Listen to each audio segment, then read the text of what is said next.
The moment I saw him, my heart froze. Not because he looked dashing in his tuxedo, though he did, but because of the sly, almost evil smirk playing on his lips. My sister Sarah was about to walk down the aisle, radiant and oblivious, while her fiancé's best man, Mark, held a secret that would shatter everything. I knew it.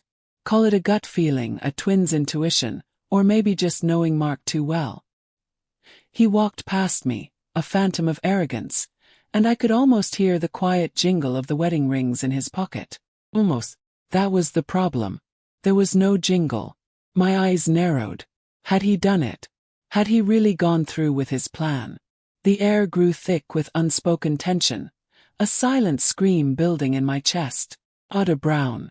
That's me. 32 years old and a professional event planner. Some call me meticulous. Others a control freak.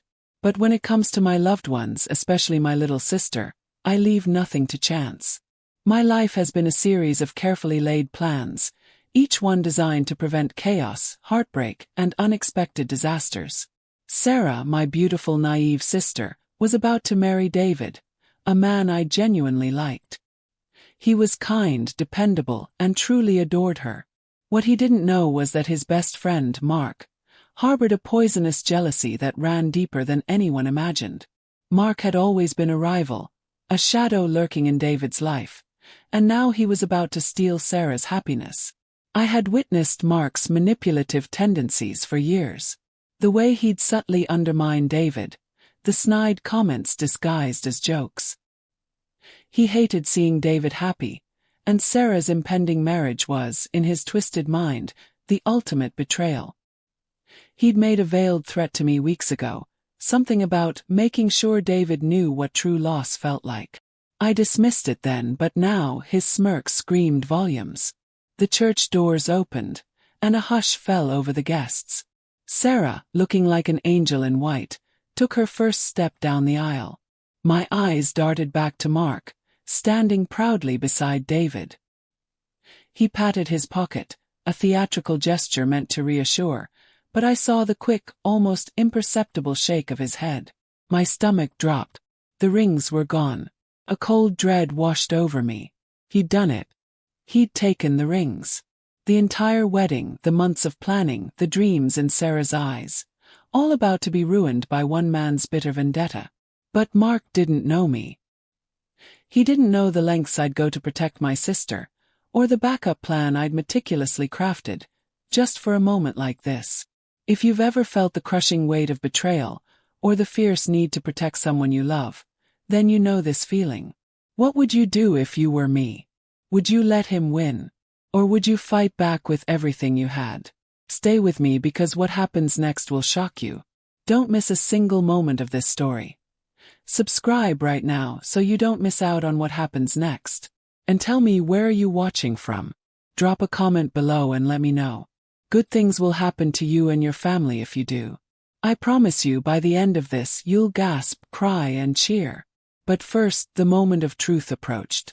Sarah was almost at the altar, and Mark was about to deliver his devastating blow. My heart pounded, a drum solo of defiance against his cruel plan. He was about to claim the rings were lost. What he didn't know was that I had a backup plan, a secret weapon. And it was about to expose him in the most public way imaginable. The officiant smiled warmly. And now the rings. He turned to Mark, his hand outstretched. A heavy silence fell upon the church. Every eye was on the best man. This was his moment, the one he had planned for. I could see the cruel excitement dancing in his eyes as he began his show. He patted his left pocket. Nothing. Then his right. A look of mild confusion crossed his face. He patted his jacket again, this time with more urgency. The guests started to murmur. David's smile faltered. My sister Sarah looked from David to Mark, her face a mask of confusion. Her perfect day was starting to crack. I don't understand, Mark stammered, his voice loud enough for everyone to hear. He looked at David with wide, innocent eyes. They were right here. I checked just before we left. He emptied his pockets. A wallet, keys, a phone. But no rings. No little velvet box. The air turned to ice. A memory flashed in my mind, sharp and cold. 2 weeks ago, at the rehearsal dinner, I had pulled Mark aside near the gardens. "Don't you dare ruin this for her," I had warned him. I saw the darkness in him, the jealousy that he tried to hide behind jokes. Everyone thought he was the charming best friend. I knew better. He had just laughed, a low, ugly sound. He took a sip of his expensive drink and looked at me. "Ada, you worry too much. A wedding is just a party." His eyes glinted. "And sometimes things get lost at parties. It would be a real shame if something precious disappeared, wouldn't it?" His threat wasn't just a threat. It was a promise. But what drove him to such hate? Was it just jealousy of David's happiness? Or was there a deeper, darker secret between them that I didn't know about? His words from that night echoed in my ears now as I watched my sister's face crumble. Sarah's breath hitched, a small, wounded sound that broke my heart. A single tear traced a path down her cheek. David wrapped his arm around her, whispering something, but he looked completely lost. Mark had poisoned the single most beautiful moment of their lives, and he was enjoying every second of it. He looked over at me from across the altar. A tiny, smug smile played on his lips. He was telegraphing his victory to me. He thought he had won. He thought my only move was to comfort my weeping sister while her dream turned into a nightmare. He saw me as just a maid of honor, a side character in his drama. But a good planner always has a contingency. And for a snake like Mark, I had prepared an entire canister of anti-venom. My hand subtly moved to a small, hidden pocket sewn into the seam of my dress. He didn't know about my late-night visit to the jeweler last week. He didn't know the secret I was holding. I took a steadying breath and caught his eye, letting him see the cold fire in my gaze. His triumphant smirk faltered for just a second. He was about to find out that this wasn't just Sarah's wedding. It was a trap, and he had just walked right into it. What he thought were lost rings were about to become his chains. I took a single step forward. The sound of my heel clicking on the marble floor echoed through the silent church. Every head turned towards me. Sarah's tear-streaked face, David's confused one, and Mark's, which was quickly losing its smugness. I gave my sister a small, reassuring smile before turning my attention to the man of the hour. "It's okay," I said, my voice calm and clear, cutting through the whispers. "There's no need to panic." I walked slowly towards the altar, my eyes locked on Mark. His confident act began to waver. He didn't expect me to interfere. He expected tears and chaos, not a calm and collected maid of honor. I stopped in front of him. "Mark, are you absolutely positive you lost them?" I asked, my voice deceptively sweet. "Weddings are stressful. Maybe you put them in a different pocket. Think very, very carefully. Where was the last place you remember seeing them?" I was laying the trap, giving him one last chance to tell the truth. He shook his head, forcing a look of despair. "No, Ada, I'm sure. I had them in my jacket pocket all morning. They must have fallen out somewhere." His voice was laced with fake sincerity, but I could see the sweat beading on his forehead. He was starting to realize this was not going according to his plan. "What a shame," I said, my voice dripping with false sympathy. My hand went to the hidden pocket of my dress. "A real shame. Because if you truly lost them, then you won't be able to explain this." I pulled out a small, velvet ring box, identical to the one that was supposedly missing. A collective gasp went through the church. Sarah's eyes widened with hope. David looked at me, a silent question in his eyes. Only Mark looked horrified. If the rings were truly lost, why would he look so terrified that I had a replacement? His reaction was the first crack in his story, and everyone saw it. I didn't open the box just yet. I let the moment hang in the air. "You see, Mark, after our little conversation at the rehearsal dinner, I had a feeling you might be a little forgetful. So I prepared a backup plan." I let my words sink in, watching the color drain from his face. I finally looked away from him and addressed my sister and her future husband. "These aren't your real rings," I announced. The confusion in the room was electric. "Your real rings are perfectly safe. And thanks to Mark, we're all about to find out exactly where they are." My gaze snapped back to Mark. His eyes darted towards the exit. "I had a little chat with the jeweler last week. We added a special security feature to the original rings.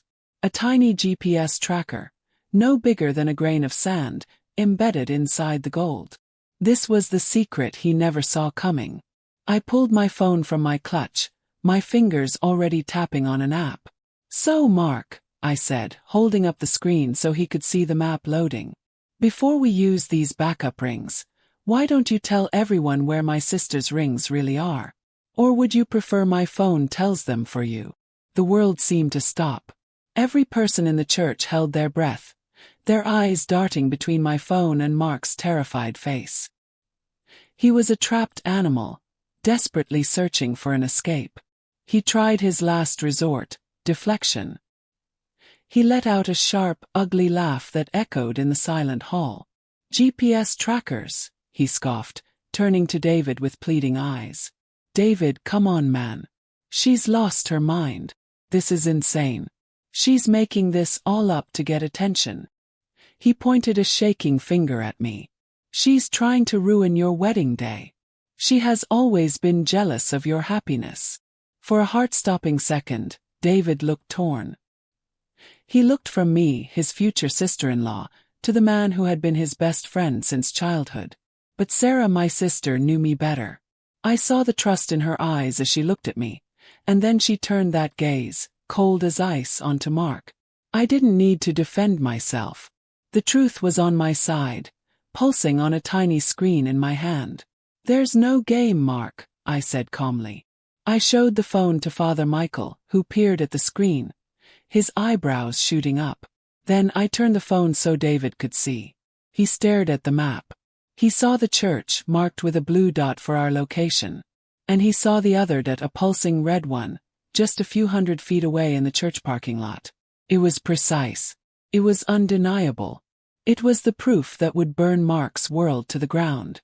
"They're not lost in the grass, Mark," I said, my voice cutting through his lies. "They didn't fall out of your pocket on the way here. I let everyone hear. The rings are in the glove compartment of your silver BMW. The one parked in the first spot by the main gate." The blood drained from his face. He was a ghost in a tuxedo. There was nowhere left to run, no lie left to tell. The guests gasped, no longer whispering. David finally took a step away from Mark, the movement a clear sign of a bond shattering. The look on David's face was pure devastation. But I knew this wasn't the whole story. This act was too cruel, too personal to just be about jealousy. Why would a man try to burn down his best friend's life so publicly? There had to be a bigger reason, a darker secret buried beneath this one. A deeper betrayal that no one knew about. David's voice, when he finally spoke, was quiet and trembling with rage. He didn't ask for an explanation. He didn't scream or shout. He asked a question that hung in the air like a death sentence, a question that opened a door to a much darker room. He looked Mark dead in the eye. "Is this about my father's retirement fund?" he asked, his voice cracking. "The money that disappeared after you helped him with his investments. Is that what this is about, Mark? Did you steal from my dying father?"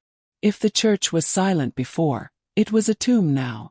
David's question hung in the air, heavy and poisonous. This was never just about a wedding. The stolen rings were a cruel joke. But this was about the theft of a dying man's legacy. It was about betraying a family's trust in the most evil way possible. I glanced at Sarah. Her hand flew to her mouth, her eyes wide with dawning horror. She wasn't just looking at the man who tried to ruin her wedding. She was looking at a monster who had smiled at her, danced with her, and all the while was hiding a secret that was rotten to the core. Mark started shaking his head, his face slick with sweat. "No," he pleaded, his voice cracking. "David, no. Your dad knew the risks. The market crashed. I lost money too. I would never ever steal from your family. You know me. He was trying to build a new wall of lies, but the foundation was already gone. David's face was stone. The hurt was still there, but it was hardening into something colder, stronger. Risky. You told my father it was a private real estate deal. Sure thing.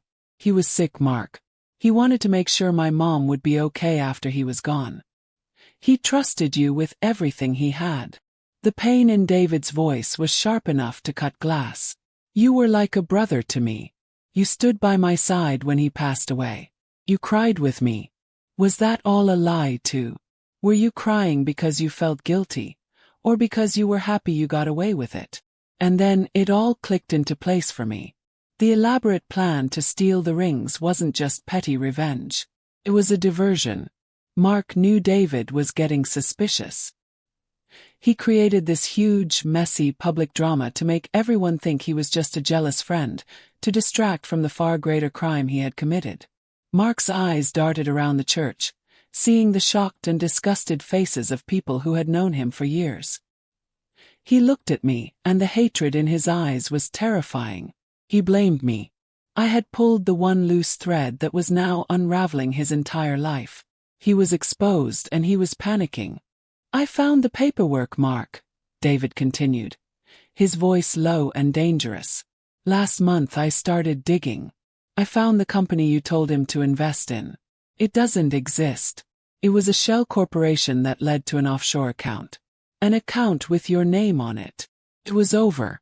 There was no more denying it.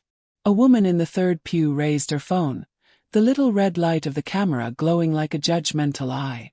Mark's downfall was now being recorded for the world to see. He had wanted a show, and he had gotten one. Suddenly, with a wild scream of pure rage, he lunged. But he didn't run for the doors. He shoved past David, his target clear.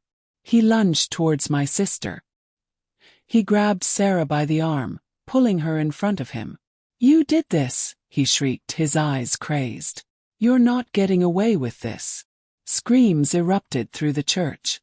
The beautiful sacred space turned into a scene of chaos and fear in a single heartbeat. Mark held Sarah tight, his face a mask of sweaty desperation. He was using my sister, my sweet, gentle sister, as a shield. The man who was supposed to stand beside them was now tearing them apart. David started to move forward, his face contorted with rage. Let her go, he roared. But Mark just tightened his grip, pulling Sarah closer. Stay back, David. Don't come any closer, or I swear. He didn't finish his sentence. He didn't have to. The threat hung in the air, thick and terrifying. My heart hammered against my ribs, but my mind went cold and clear. Panic was a luxury we couldn't afford. I took a slow, deliberate step forward, raising my hands to show I was unarmed. All I had were my words, and I had to pray they would be enough. Mark, listen to me, I said, keeping my voice low and steady. It's over. Let her go right now, and this doesn't have to get any worse. People make mistakes. You can still fix some of this. I was lying, of course. There was no fixing this. But I needed him to believe there was a way out. He just laughed, a wild, broken sound that held no humor. Worse. My life is finished because of you. You and your stupid plans. His eyes were wide and unfocused. He wasn't the cunning villain anymore.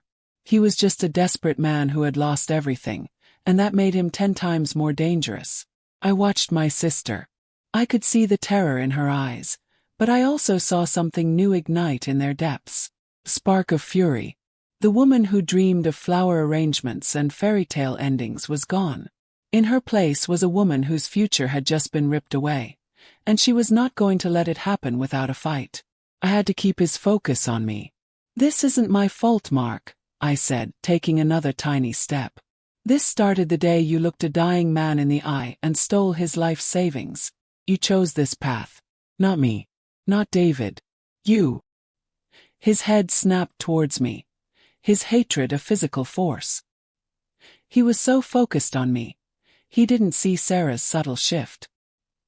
He didn't see her plant her feet. He didn't see her raise her leg. In one swift, powerful motion, she brought the sharp point of her white wedding heel down onto his expensive leather shoe. He howled in pain, his grip instinctively loosening. It was only for a second, but a second was all she needed. Sarah ripped her arm free and, with a strength I never knew she possessed, she shoved him with both hands.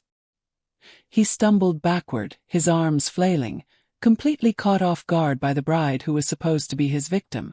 He tripped on the bottom step of the altar and fell. His body twisted in a sickening way, and his head hit the hard marble floor with a loud, hollow crack. He lay completely still, his eyes wide open and staring at the ceiling. A dark, crimson pool began to spread out from under his head. No one screamed. No one moved. There was only silence. For a long moment, the only sound was the drip of blood onto the white marble floor. Time itself seemed to be holding its breath. The man who had caused so much pain was lying broken at our feet, and the bride who was supposed to be a vision of joy was standing over him, her hands trembling. My training, my instinct to manage chaos finally kicked in. I moved forward, my feet feeling heavy, as if I were walking through water. Had to know. Had to be sure. The future, the lives of everyone in this room, rested on one simple question. Was he breathing? I knelt beside him, the metallic smell of blood filling my senses. My fingers, shaking just slightly, reached for the side of his neck. The entire church was watching me, a silent audience to this final, awful act. What would I do if I felt nothing? What would that make my sister? A victim? Or something else? Then I felt it. A weak, faint flutter beneath my fingertips. Pulse. He was alive. The relief that flooded through me was so powerful it almost brought me to my knees. He was alive. My sister was not a killer. She was a woman who had defended herself. The law would have to see that. It had to. The spell of silence was shattered by a piercing scream from the front pew. The church exploded into a symphony of panic. People jumped to their feet, shouting and crying. Someone in the back was yelling into a phone, their voice high with hysteria. "Send an ambulance." And the police. "Hurry!" David, snapping out of his own shock, rushed to Sarah's side. He wrapped his arms around her, turning her away from the sight of Mark's bleeding body. She collapsed against him, shaking uncontrollably. Her perfect white dress was no longer a symbol of love, but a witness to violence. "He wouldn't let go," she whispered, her voice a ghost of what it was. I just wanted him to let go of me." David held her, rocking her gently, trying to shield her from a reality that was now crashing down upon all of us. The dream was over. This was the nightmare. In the distance, the first siren began to wail. A mournful sound that signaled the end of our old lives and the beginning of something new and terrifying. The wedding was finished. The flowers, the cake, the vows. All of it was now part of a crime scene. I stood up and looked down at the man who had caused all this. Felt no pity. Felt no remorse. He had built this cage of lies and violence, and he was the one who got caught in it. But I knew the world wasn't that simple. The police would arrive. They would see a bride, a groom, and the best man on the floor. Who would they believe? The heavy church doors swung open, and a uniformed police officer stood there, his face grim. His eyes swept over the chaotic scene, landing on Sarah in her dress, then on Mark's still form, and finally on me. "Nobody move," he commanded, his voice booming. "I need to know exactly what happened here." Paramedics rushed in, a whirlwind of professional urgency, immediately surrounding Mark. They cut open his tuxedo shirt and started barking medical terms at each other. The whole scene felt unreal, like watching a television show. But the fear was very real. Especially when the police officer walked right past me and stopped in front of my sister. He ignored her tears, her torn dress, her trembling body. His voice was flat, clinical. "Ma'am," he said, looking at Sarah. "Did you push this man?" The question was a cold, hard stone dropped into the chaos. He wasn't asking why. He didn't care about the context. He just wanted a fact. David immediately stepped between them. She was defending herself. He grabbed her. He was out of control, he said, his voice rising with protective anger. The officer simply raised a hand, a gesture that demanded silence. He didn't even look at David. He was focused only on Sarah. "I need to hear it from her," the officer repeated, his eyes never leaving my sister's face. In his world, he saw a woman in a wedding dress and a man on the floor with a head injury. He was drawing a straight line between them, and I could see my sister being labeled a suspect right before my eyes. I couldn't let that happen. "Officer," I said, stepping forward so I was standing beside my sister. "If you want to understand what happened, you can't start at the end. You have to start at the beginning." I held up my phone, the GPS map still glowing on the screen. I explained everything, my voice steady despite the adrenaline coursing through me. I told him about the faked theft of the rings and pointed to the pulsing red dot. The rings he claimed were lost are in his car. Right now. You can send someone to look. The officer's face was a stone mask. He listened, his eyes flicking from me to Sarah to David. Was he believing a word I was saying? Or did he just hear a wild, unbelievable story from a family trying to protect their own? The entire wedding party was watching, silent and scared. As paramedics carefully loaded Mark onto a stretcher, I quickly told the officer the rest. The stolen pension fund. The betrayal of David's dying father. Mark's desperate attempt to create a distraction. I laid out every ugly piece of the puzzle, praying he would see the full picture. Just as I finished, another officer walked in from outside. He was holding up a clear plastic bag. Inside it was the small, velvet box containing Sarah and David's real wedding rings. "Found these in the glove compartment of his BMW, Sergeant," the officer said. "Just like she said we would." The sergeant looked at the evidence bag, then back at me. A flicker of something, maybe respect, maybe just understanding, passed through his eyes. But his face remained grim. "Self-defense or not, a serious assault occurred here," he said. "Your sister is going to have to come downtown to give a formal statement." The words, "come downtown," echoed in the silent church. Taking my sister in her wedding dress to a police station felt like a kidnapping. This wasn't how her marriage was supposed to begin. Her honeymoon was supposed to be a beach in Hawaii, not a cold room with a two-way mirror. David was frantic. "Please, officer, she's in shock. Can't she give a statement tomorrow?" But the sergeant was unmoved. "The sooner we get this on record, the better for everyone. It's just routine." But nothing about this felt routine. It felt like a nightmare we couldn't wake up from. Walking out of the church was the hardest walk of my life. Our guests, who had gathered to celebrate love, now watched us with faces full of pity and horror. They parted for us as the officer gently guided Sarah to his patrol car. The sight of her white veil next to the blue and red lights was a memory that would be burned into my mind forever. My parents, David, and I followed them in my car. The silence was deafening. Every mile felt like 100. What was Sarah thinking right now, alone in the back of that police car? Was she scared? Was she regretting fighting back? I gripped the steering wheel, my knuckles white with helpless rage. The police station was exactly as you'd imagine. Gray, cold, and smelling of stale coffee and disinfectant. It was the complete opposite of the life Sarah was supposed to be starting. This was a place for endings, not beginnings. Place where hope went to die.